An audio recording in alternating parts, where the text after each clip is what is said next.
Salut à tous, aujourd'hui je vais vous parler de l'héritage alimentaire colonial en Afrique pour être plus précis. Quels aliments sont vraiment traditionnels de la cuisine africaine ou ont été importés par la colonisation?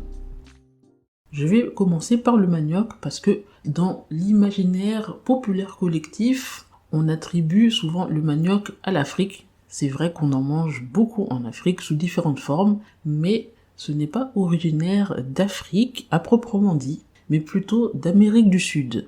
Alors, il faut retourner aux alentours du XVIe siècle, où les colons portugais avaient trouvé en Amazonie, près de la population locale, la tribu des Tupinamba en Amazonie, une tubercule qu'on a nommée manioc. Les Tupinamba d'Amazonie leur ont montré comment le conserver en le réduisant après l'avoir séché en poudre, et donc les Portugais transportèrent la farine de manioc, la manioc en poudre, donc de leur navire au cours de leur voyage pour aller rechercher des Africains à réduire en esclavage, et donc ils avaient le manioc aussi à bord de leur navire, et ce fut leur nourriture à eux, en cas de besoin pour leur subsistance, et la nourriture aussi destinée aux esclaves africains.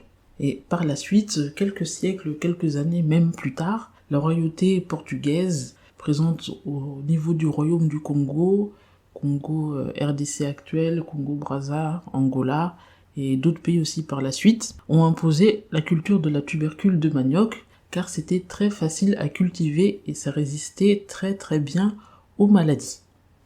Voilà pour la petite histoire du manioc.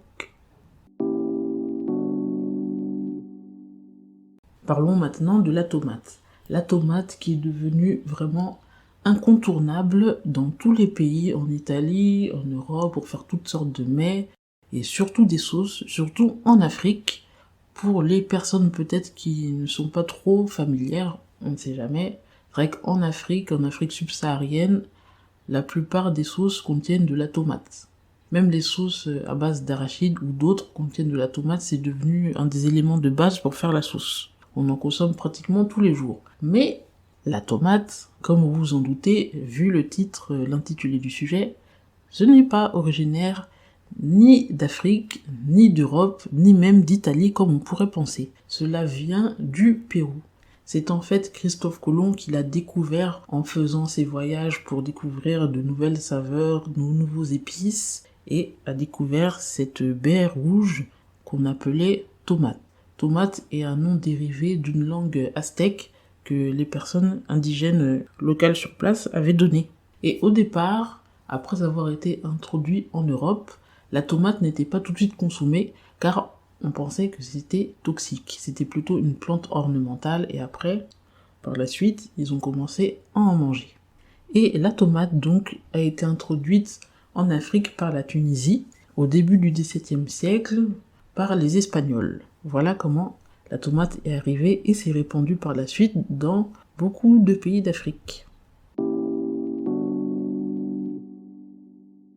En ce qui concerne le poivron et le piment qu'on retrouve en Afrique et en Caraïbes dans beaucoup de plats, si bien qu'on pense que c'est africain, c'est vraiment rentré dans les mœurs. Bon, il n'y a pas forcément quelque chose de mal là-dedans, mais ce n'est pas originaire d'Afrique, mais aussi d'Amérique du Sud.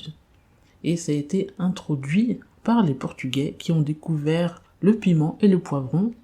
Je parle des deux ensemble car c'est de la même plante. Le poivron est juste une variété qui ne pique pas. Et donc, ils l'ont emmené avec les autres choses qu'ils ont découvert en Amérique du Sud pour faire concurrence à Christophe Colomb et l'ont imposé dans les pays qu'ils ont commencé à coloniser en Afrique. Et en cinquième, je vais vous parler de la cacahuète ou de l'arachide selon le terme qu'on veut lui donner, qui est bien connu en Afrique pour faire les sauces d'arachide, mafé comme on appelle dans certains pays d'Afrique comme le Sénégal. Le nom est différent, mais on la connaît bien et c'est aussi très bon. Mais, comme vous pouvez vous en douter maintenant, c'est aussi originaire d'Amérique du Sud. Oui. Et cela a été importé en Amérique du Nord et aussi en Afrique via la colonisation. les colons européens avaient étendu le commerce d'arachide car ils l'utilisaient pour faire de l'huile. L'huile d'arachide était très prisée en Europe, mais l'arachide en elle-même ne pouvait pas pousser en France ou dans d'autres pays d'Europe.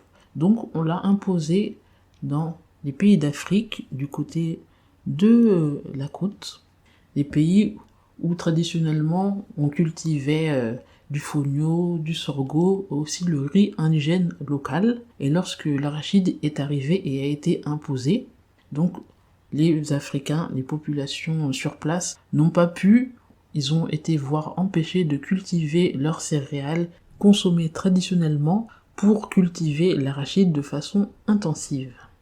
J'ai choisi pour cet épisode 5 ingrédients qui ne sont pas à l'origine du continent africain, mais bien sûr, il y en a d'autres. Le sujet est quand même vaste, donc peut-être que je ferai une deuxième partie. Et voici pour le petit voyage avec moi dans l'histoire de la gastronomie des pays d'Afrique. J'espère que vous en avez appris autant que moi. Et en attendant le prochain épisode, vous pouvez me suivre sur les réseaux sociaux. N'oubliez pas, si vous n'avez pas fait, de vous abonner au podcast ou de le rajouter à vos favoris. Et je vous dis à la semaine prochaine.